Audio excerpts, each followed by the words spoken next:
Hi there, and welcome to Podium Time. This is part two of our interview with Aubrey Bergauer. Part one was all about why 90% of audiences never come back to the symphony.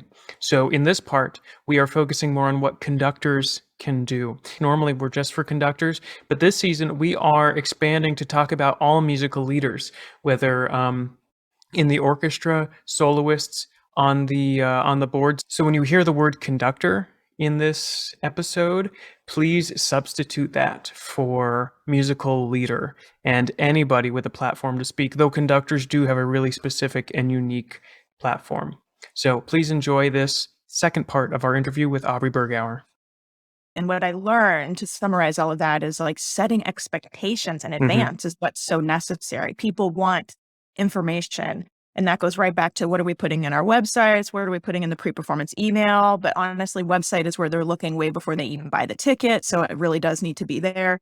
But yeah, it's like this quote unquote very basic information where it's like, it's not basic to them because they don't know it. So Well, and it's hard for us to see it because we're insiders and we don't even know what it's like to be an outsider.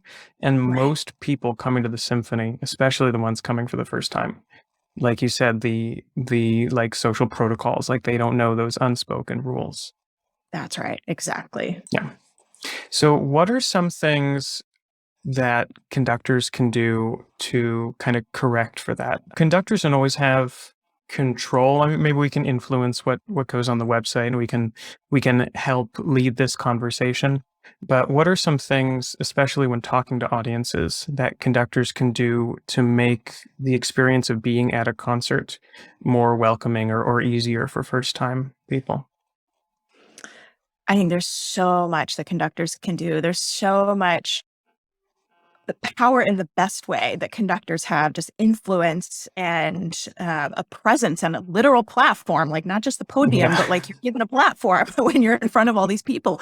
So a few things. One, speaking always makes a difference. Even I was thinking in preparation for our conversation today, just gosh, last week or 2 weeks ago, I was at the San Francisco Symphony and Teddy Abrams was conducting and he spoke from the podium. He didn't speak before the first piece, he spoke before the second. And my partner who I was with there, um, who I think knows a fair amount about classical music, but isn't in the industry like you and I are. And he turned to me and was like, "Oh my gosh, that was so interesting. And that was so helpful." And then sure enough, intermission comes and he was like, "Well, yeah, and it's just like Teddy said before." Da, da, da, da. And I was like, okay, forget the program notes Aubrey gave to you before the before the concert started. He cared about what the conductor said. And so, and that's not something you always get at a place like San Francisco Symphony, right? So, anyways, just to share that anecdotally, it really made a difference to the person I was with that day. So there's that. But I will say, even with that, I've noticed some conductor isms, if I may, Okay, yeah, when please, speaking. please. Okay. So I've heard this from so many different conductors.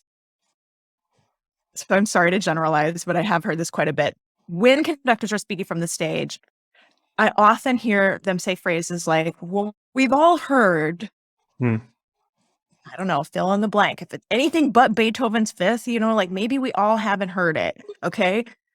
Or as we all know, insert a Yep. composer fact, right? And those phrases I think are very alienating. Even as somebody with a music degree and did all the music history classes and all of that, I'm just sitting there thinking, like, I didn't have all those semesters of history. I don't think I would know that. And so I would just be very careful because speaking from the stage, check. Using alienating language. So I think it's a place where we can really, we conductors can really Yeah. up your game there. I love that. Uh, I just yeah. realized this, and as I've been as I've been writing the copy for all these concerts I'm working on, I've been finding where I say that, and I've been pulling it out. Like we're doing Beethoven 7 this week, and I changed it to you may not know it, but you've probably heard, and then focusing on all Yes. the movies that it's been in. And so yeah, I've Yes. noticed that I do that absolutely. I love those kind of parallels because that's true. Of the war horses, it's like, oh yeah, they probably have heard it in that movie or that commercial. And So let's help connect the dots for them in that way. Yeah. Yeah. I'll say one more. I don't know if this is helpful or not, but sort of in the same vein, I think conductors, and again, this is so hard because you know the music so well, and especially if you've been, studying the score and then leading up to, doing a week of rehearsals, and like this is such a challenging exercise. What I'm saying right here, to separate yourself from the musicality of it and have to talk to an audience that just does not know all that. So where I'm going with this is I was trying to remember what's a very positive example of when I've seen this. And I remember this was back at the California Symphony. We were not premiering, I'm sorry, but performing a work by Christopher Theophanides. So new work, living composer. And I remember Donato saying from the stage to the audience, this is in the key of C. And what that means, he's like, actually, I don't even know if he said key of C, to be honest. But the thing that really stood out to me is he says, if you think of, all of us are probably like, yeah, key of C, easiest one out there, but audiences don't know that, right? And so he was like, if you think of a piano and it's only the white notes. And I was like, oh, what a good job of like anybody, even if you don't know a note of music, what white keys on a piano are. Probably. So, because you've seen it at some point in your life. And so it was just, even for me, I was like, oh, yeah, totally get it. Totally get what this piece is about now. Or at least in terms of the key signature. So anyways, I just share all that I think it's such a skill and an exercise to be able to make these connections, but it's a muscle worth building because most of the people in the hall aren't music majors. Yeah. I think the template of say something and then explain why that's interesting. A couple recent examples I've seen that were not helpful but could have been is anytime you talk about sonata form.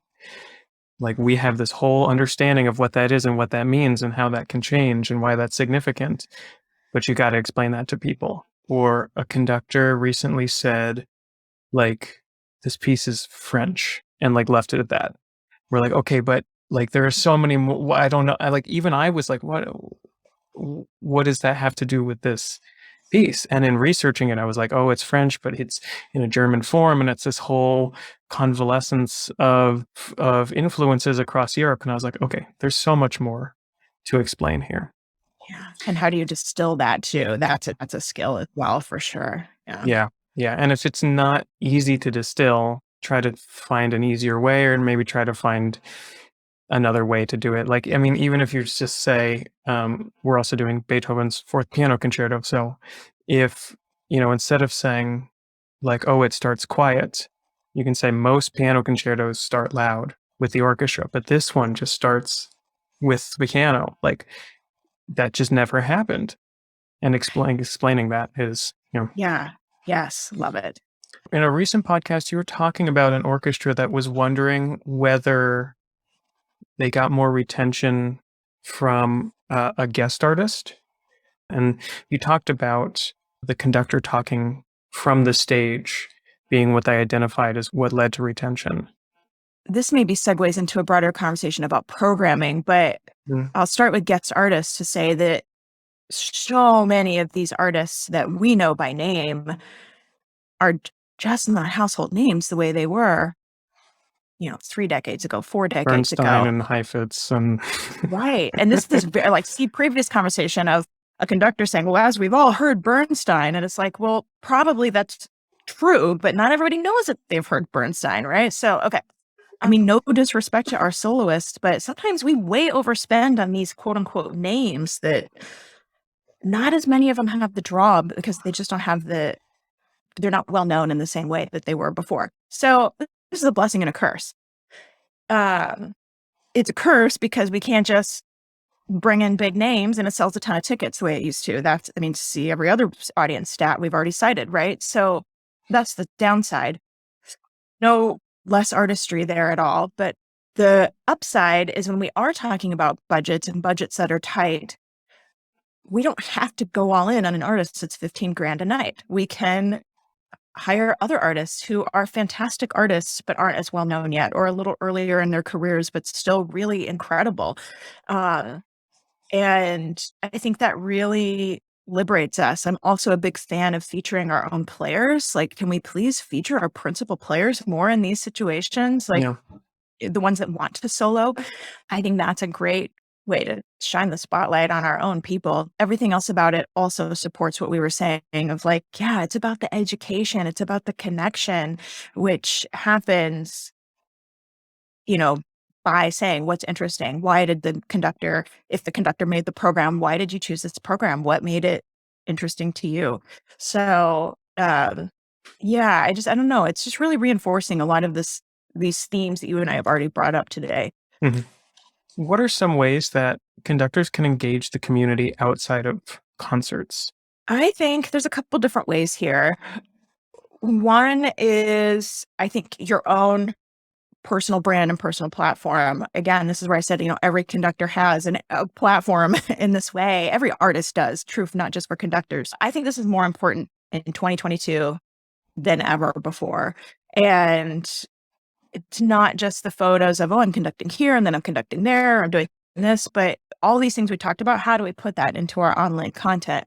Rehearsing fill in the blank piece this week, insert sentence about when did you first discover that piece, or what about it is interesting to you? Like all those things that are like these maybe marketing type nuggets. Nope, put it in there because it's interesting. So there's that. That's a great way to connect with people.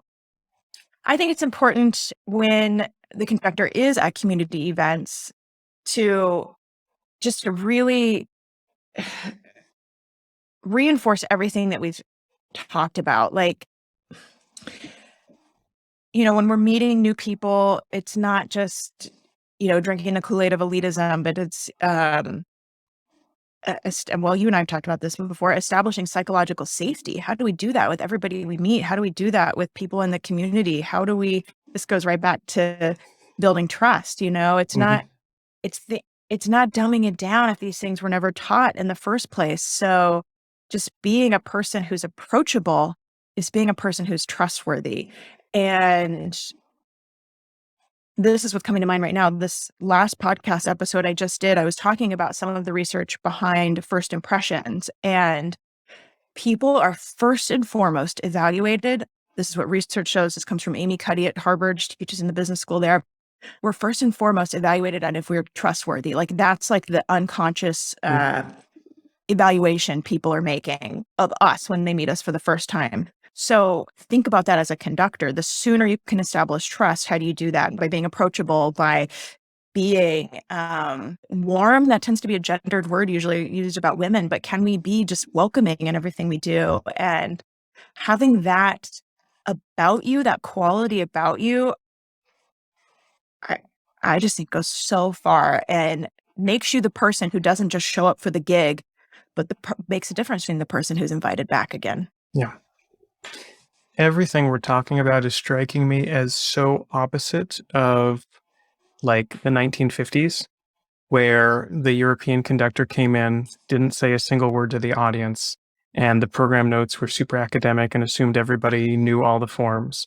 Whereas now we're talking about just giving people that information and being a human instead of a music machine, and actually connecting with people. I love warm and welcoming. That's fantastic. That trust is so critical, and it makes absolute perfect sense.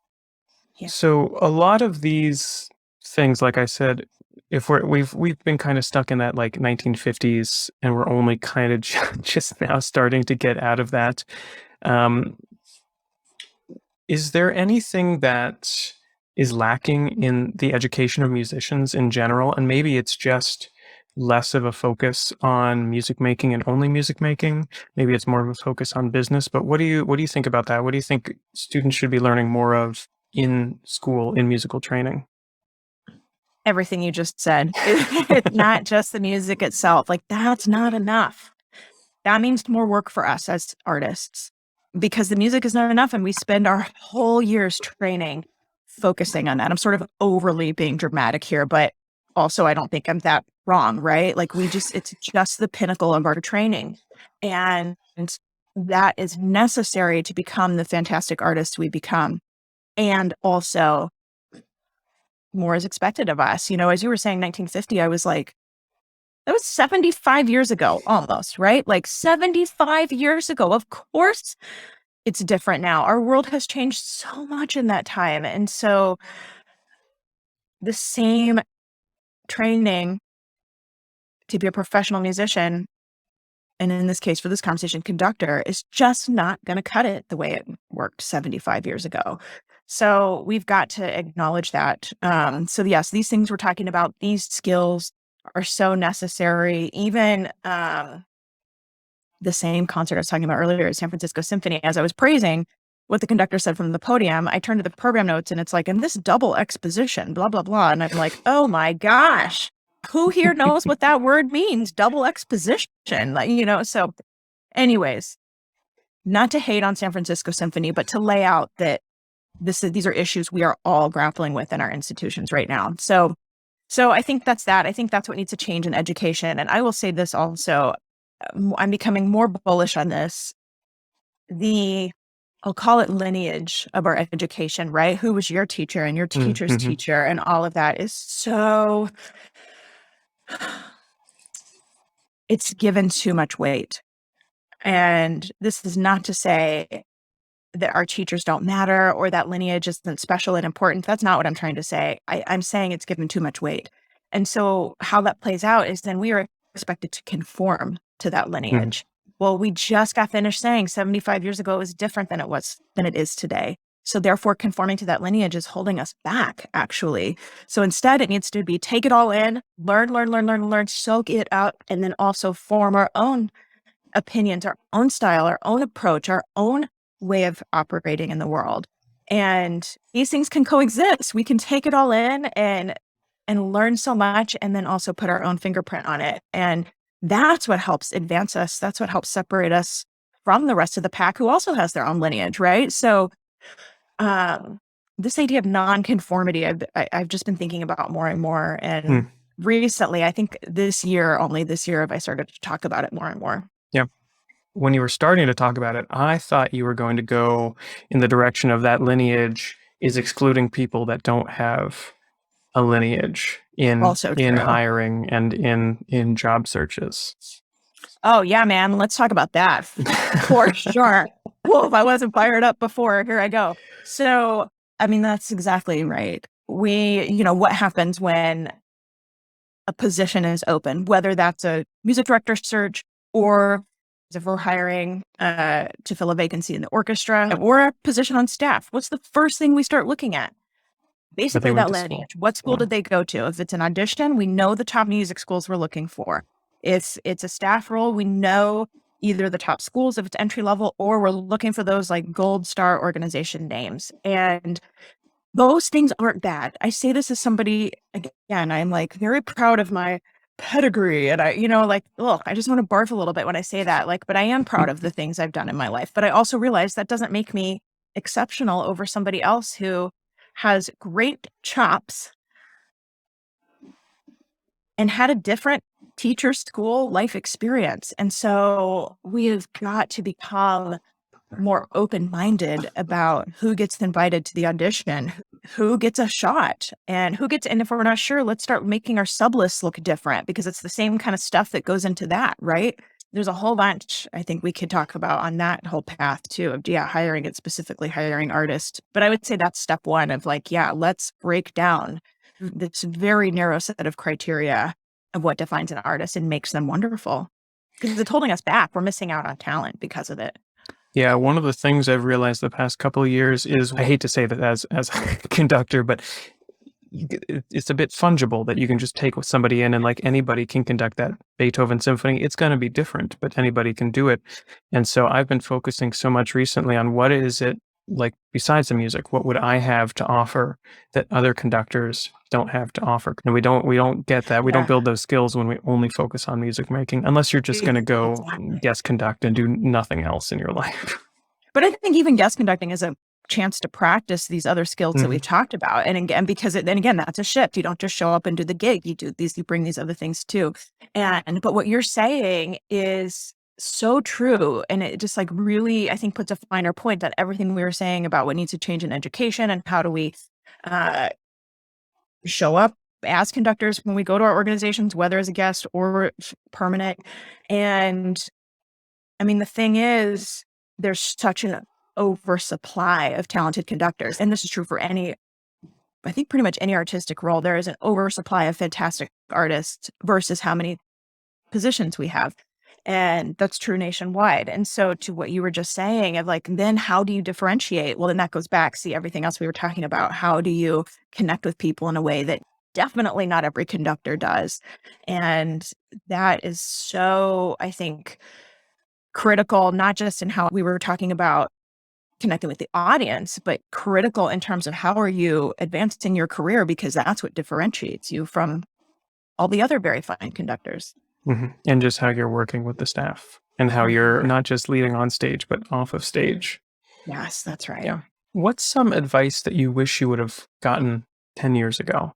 I would say, I mentioned this already, but don't worry about people who want you to conform. I said this earlier. It's just something I've been thinking about so much, especially this year.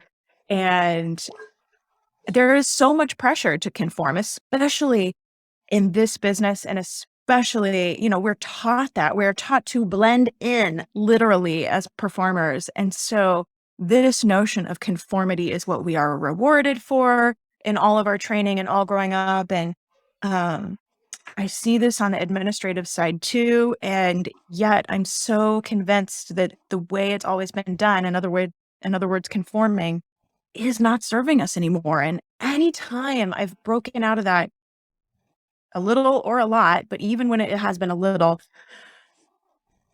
what I've seen are results. So at the end of the day, that's what I care about. How am I delivering work and results for the institutions and people I'm serving?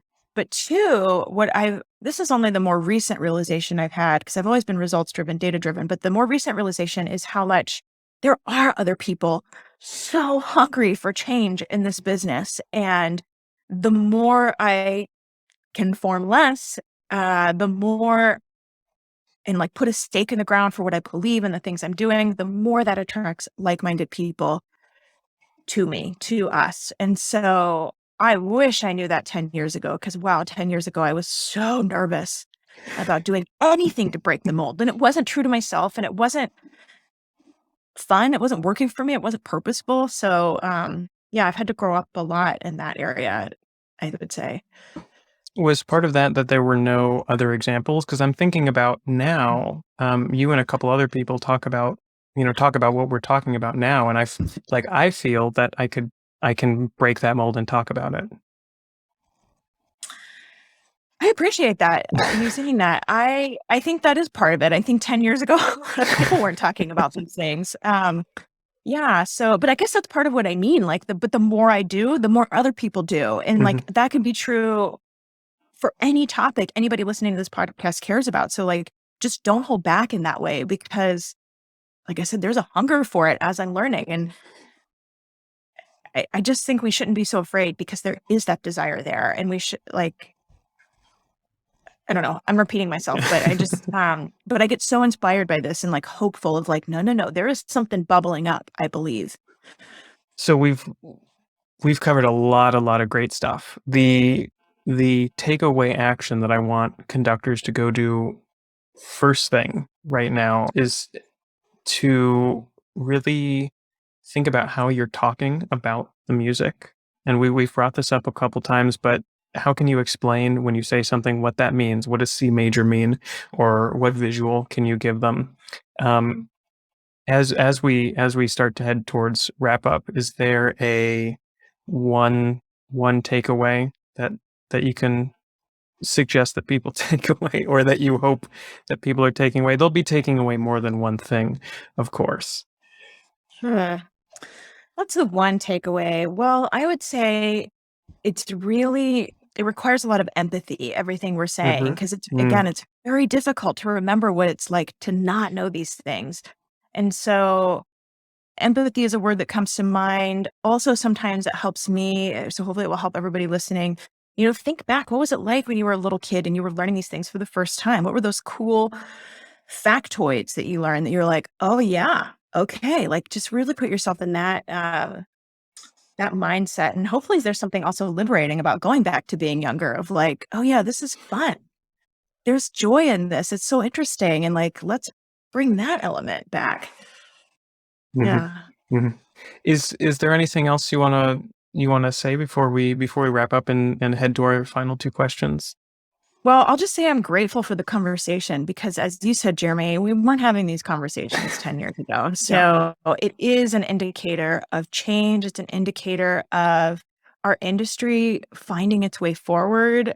I think it's so important, especially right now, as we know we have to kind of find a different way than how it's always been done. So I'm just grateful for the conversation. Thank you. Yeah, and I want to empower conductors since we do have a platform, since we are public figures, since we are in a leadership position to do the things that we now know are going to help our orchestras and our ensembles, like do a good job and connect with people and get people coming back to the concerts. So thank you, thank you so much for all the work that you've done. I want to send people to your blog and your podcast. Plug whatever you'd like, please. Ooh, thank you. It's aubreybergauer.com. That's how you get to the blog. That's how you get to the podcast. And at Aubrey Bergauer on social media. I'm most active on LinkedIn as well as Instagram at Aubrey Bergauer. So any of those places, I would love to see you all there and connect with you. Awesome. So our last two questions are a hidden gem. What's a composer piece that everyone should go listen to that they wouldn't know? I recently heard a piece by Angelica Negron. This was a composer I was not familiar with before, and the piece was Fractal Isles. So to me, this is a hidden gem.